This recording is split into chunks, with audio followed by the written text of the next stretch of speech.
This week, Xi Jinping welcomed more than 30 world leaders to China. Headline attendee Vladimir Putin was joined by the leaders of India, of Iran and North Korea, of course, too, on the red carpet, in stark contrast to his continued shunning by much of the West. President Xi had a critique, too, of what he called bloc confrontation and bullying, and it's been interpreted as the clearest sign yet that Beijing remains aligned with Moscow's view on a war it has long been accused of propping up. Meanwhile, Emmanuel Macron and Sir Keir Starmer convened Europe's Coalition of the Willing in Paris. They continue to preach on the importance of post-war security guarantees. But many in Ukraine say this is irrelevant if Russia won't make peace. So, do these past few days serve as further proof that the world's diplomatic cogs no longer turn at the will of the West? And what does all of this mean for Ukraine? I'm Vitaly Shevchenko. And I'm Lise Doucette. And I'm Lucy Hawkins. Welcome to Ukrainecast. Ukrainecast from BBC News.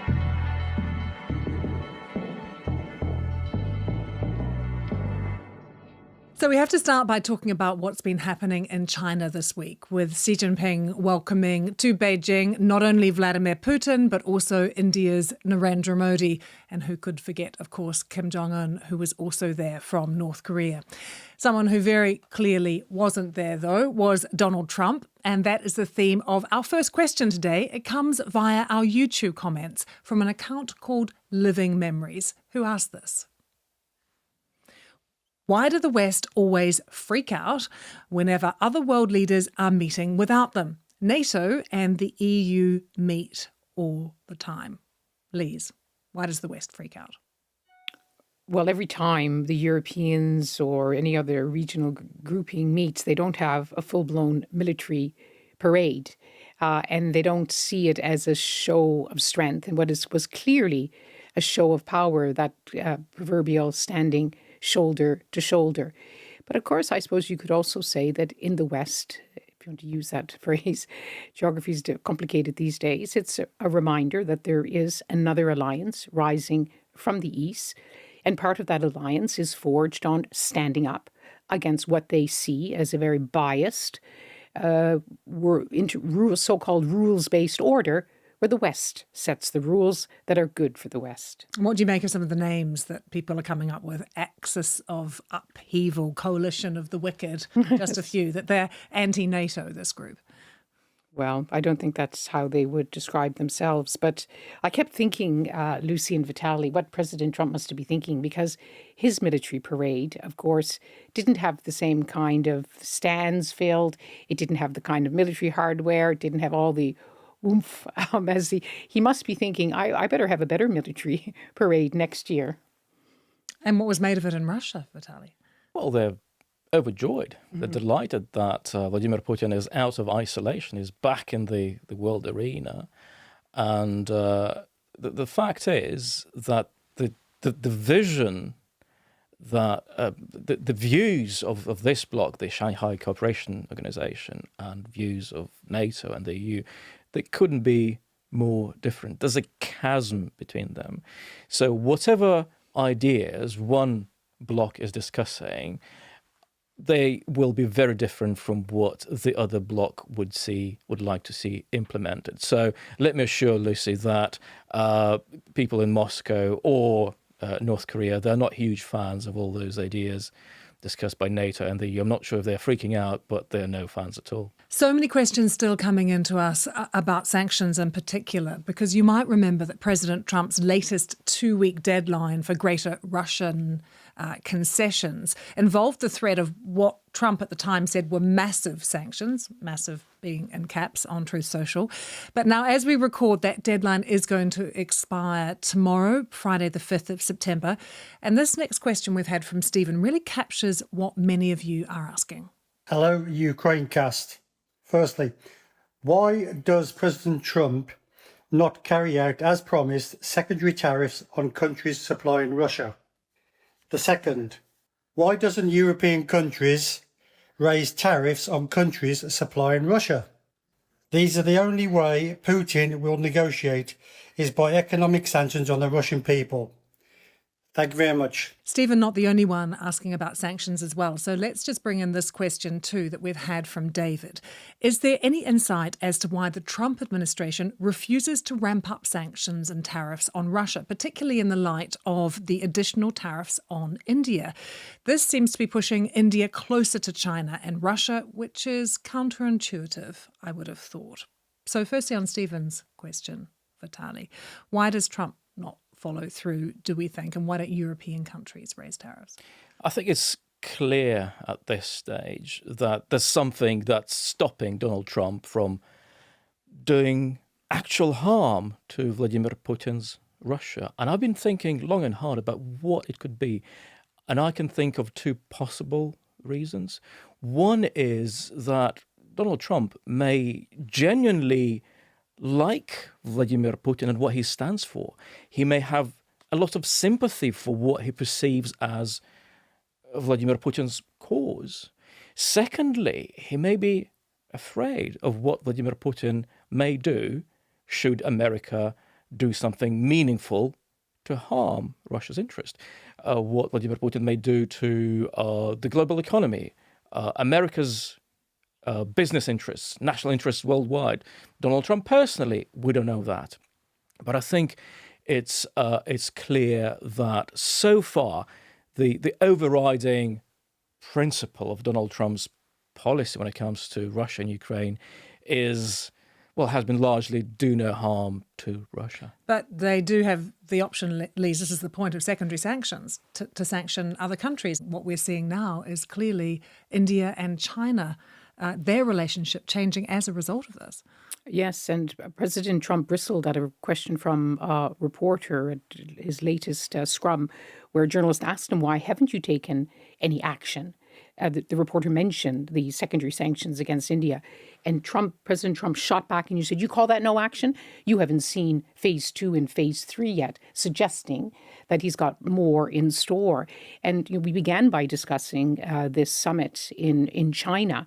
And it was so noticeable, this images which emerged of a little huddle. Prime Minister Modi of India just full of laughter and President Putin smiling and looking on and President Xi obviously so pleased. And this was a message to President Trump. Not only am I not going to stop buying Russian oil, but here I am standing next to President Putin, my dear friend and partner. So this is happening at many different levels. But I think I would agree with Vitaly that President Trump has to try to, in some way, to find a way to keep that relationship. He so cherishes that he can have a face-to-face meeting with a man so powerful as President Putin. But he also knows that he's been criticized for being played by him. So he's repeatedly said he will take action against Russia directly, but never comes up with anything which actually hurts him. And quite frankly, I think you've looked at this in detail, Vitaly. There have been so many sanctions since the full-scale invasion of Ukraine. They cause some harm, but they're really not making a big dent. Yeah, and Vitaly, to Stephen's question and point about the Europeans, where are we at with Europe and sanctions? Yeah, because the oil is the big thing. Yeah. That's correct. Between the two of them, China and India are buying almost all of Russia's crude oil. To answer the question on Europe, stopping Russia's attacks on Ukraine has a cost, financial, human, if you dispatch actual soldiers to fight, and also the cost of possible Russian retaliation.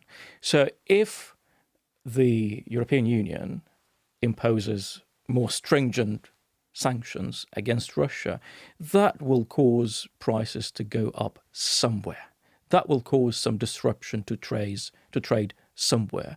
So it's a bit of a balancing act. Does Ukraine matter to us Europeans enough for us to sacrifice our money, our lives to the cause of defending Ukraine? That's the big question. Okay. There's been some questions coming into us as well, and a lot of talk about security guarantees in recent weeks. Of course, for those discussions to be relevant, there has to be some kind of peace agreement, doesn't there? So this next message is about how we might get to that point. Hello, Ukrainecast. I'm recording this on behalf of my dad, Martin Beavers, as he has a cough. A possible approach to ending the war in Ukraine would be to hold referendums in the regions occupied by Russian forces. This would tick most boxes and would be hard to argue against by either side. Putin has intimated that ceding these regions to Russia is justified because their populations are mainly Russian and/or Russian-speaking, thereby deserving of the opportunity to become part of Russia. He can hardly object to this being proved one way or the other. Needless to say, such referendums would need to be conducted and closely supervised by the UN, together with observers from both sides. As far as I know, this suggestion has not been discussed in the media, but it should be, even if it is ultimately rejected by logical argument or by the Russian or Ukrainian governments. Thank you. Very well read there by Martin's daughter. Take us through the counter-arguments, I guess, to what Martin's suggesting. Okay, the first thing I wanted to say is that speaking the Russian language in Ukraine doesn't mean you like Vladimir Putin or you like his version of Russia. Now, under Vladimir Putin, Russia doesn't really do free and fair elections or referenda. If we were to take a look at how things were organized last March when Vladimir Putin was re-elected again, particularly in the occupied parts of Ukraine, people were forced to cast their votes literally at gunpoint. You didn't have to go to the polling station to cast your vote. The ballot boxes found you, and very often there was a man with a gun with that box. So forget about free and fair campaigning, forget about secrecy of the vote. Speaking the truth about the war is criminalized in Russia. The various laws against, quote unquote, discrediting the Russian armed forces, disrespecting the authorities, spreading deliberately false information about the Russian armed forces. And those laws have been applied to anyone who doesn't want the war to continue, didn't want the war to start in the first place. And also, millions of Ukrainians have left those areas. Hundreds of thousands of people from Russia came. So will they have a say in what's going on?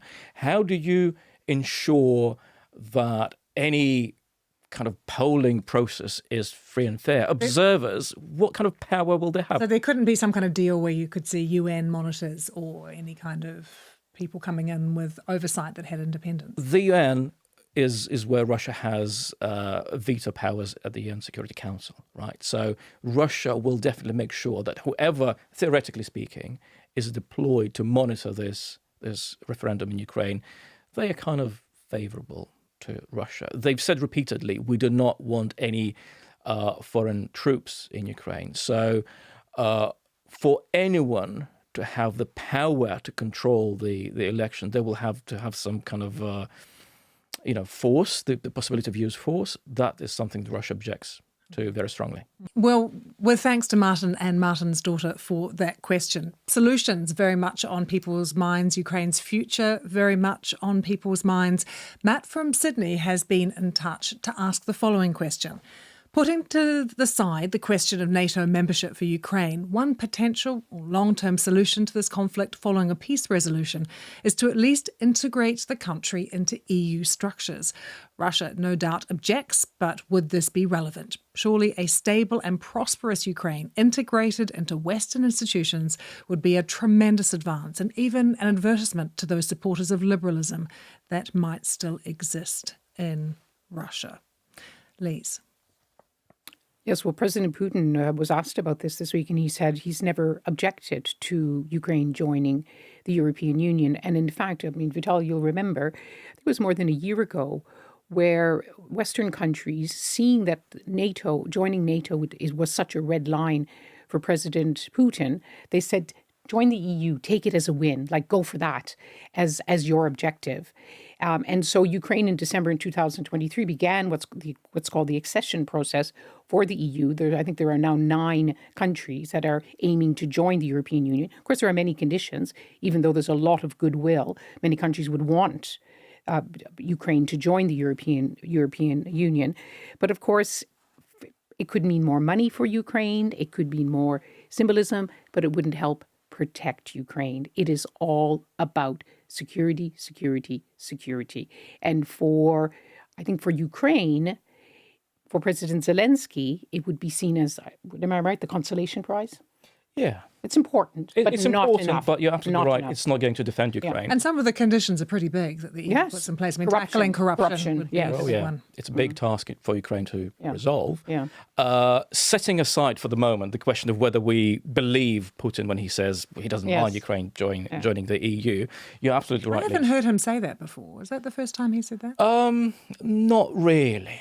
And the reason why they are not as vocal in their possible opposition to Ukraine joining the EU is, as Lee says, it's not going to defend Ukraine, while joining NATO is much better at doing that. Hard power. Yeah. Oh. Well, turning away from possible future peace, let's return to the ongoing conflict as well. And we have another question for you. Hello, Ukraine cast. How far are we away from giving Ukraine more air power from NATO? We had a no-fly zone over Iraq. We stopped the genocide in Bosnia and Kosovo. It's time we did the same for Ukraine. We need to push Russia back to its border. Putin will not go on his own. We need to push him. Roger, thanks for that question. And Lise, the answer is? I remember in the first months of the Ukrainian conflict, the huge billboards in the streets of open up the, or close the skies. Remember that? They wanted a no-fly zone. And that was never going to be given to them because at that point, under President Biden, they did not want to drag a single toe into this war, this gathering war between Russia and Ukraine. Since then, Ukraine has been provided with many aircraft, fighter aircraft, and drones, of course, both supplied but as well more and more manufactured by Ukraine itself. It's just staggering. I mean, this every week and sometimes every day, there was there were hundreds, 500, most of them, the vast majority being brought down by Ukraine, but they get through. And I'll take this moment, actually, if I can, to make a little plug, because I was listening to our dear friend Vitaly voicing a new documentary about two women living in Kharkiv under the attacks, the unrelenting attacks by Russia. It's part of a new program on the BBC, BBC Two, and also iPlayer called Global Eye. And it's such a poignant story. But Ukraine is doing the best it can, but it isn't able to push Russia back. And to answer Roger's question, we're nowhere near the possibility of NATO or the West closing the skies over Ukraine, because the practical implication of that happening would be, okay, Western aircraft get shot at. What does the West do? Fight back? Fire back? This question hasn't gone away. That's the same Exactly. question. But the big question is, are you prepared to die for the sake of Ukraine? Even now with, I was saying to you before we started that the coalition of the willing, now they're calling it the coalition of the ready, even though a peace deal is nowhere in sight. Although President Putin talked about a light at the end of the tunnel. Understandings reached with Donald Trump in Alaska, although we have no idea what they are. Still. Yeah. Well, now they're calling it the coalition of the ready. So ready for what we'll see. Ready for what and when. And when it comes to the future of the conflict, we've also had this question in from Mike in Newport about President Putin's plans or potential plans. Putin's original objective was to take over Ukraine and install a puppet government. It's clear that the resources he expended to gain the territory that he has shows he's miscalculated. The Ukrainian resistance also makes clear that even if they were to take over Ukraine, there is no way Russia could suppress the level of insurgents that will follow. Given his control of the media, why doesn't Putin just make some kind of deal to end the war and then go and tell his people he got everything that he wanted? Will his ego not allow this, or does he not want to look weak in front of his allies? It's a great question from Mike, isn't it, Vitaly? It is a great question, and it's true that Kremlin media, they are excellent at distorting reality, bending reality to shape their own vision of how things should be. And if Putin were to suddenly get tired of the war or start thinking, for whatever reason, I don't think there's any reason for him to start thinking that he's not going to win this war, they will try and present whatever happens as victory for Russia. However, if Zelensky stays in power, that is going to be difficult to portray as Russia's victory. And presumably Russians are getting their news from elsewhere as well. So they are. They're not just relying solely on... I've been arguing all along that consuming and believing Kremlin propaganda is a choice. They still have Telegram. There's no shortage of accounts on Telegram that publish real information, real news. So if the part of Ukraine that's controlled by proper Ukrainian government, not a puppet government, that will be a very obvious defeat for Putin and 25 years of his rule. Ukraine will still be undefeated, democratic, and very, very different from Russia. What he has set out to achieve is to make Ukraine Russia's own and like Russia, maybe like a junior sibling.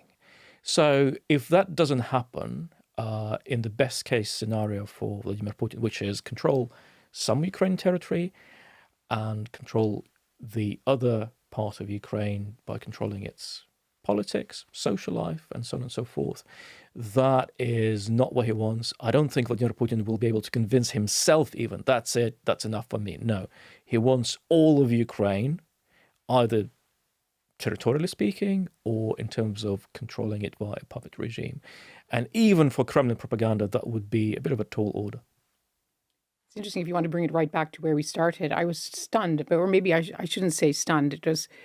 I'm not sure much stuns you anymore, Lise. It's distressing to hear President Putin at this summit in China, when he was standing shoulder to shoulder with other world leaders on that side of the world in every which way, said this is a fight against neo-Nazism, that we're joined together to fight neo-Nazi.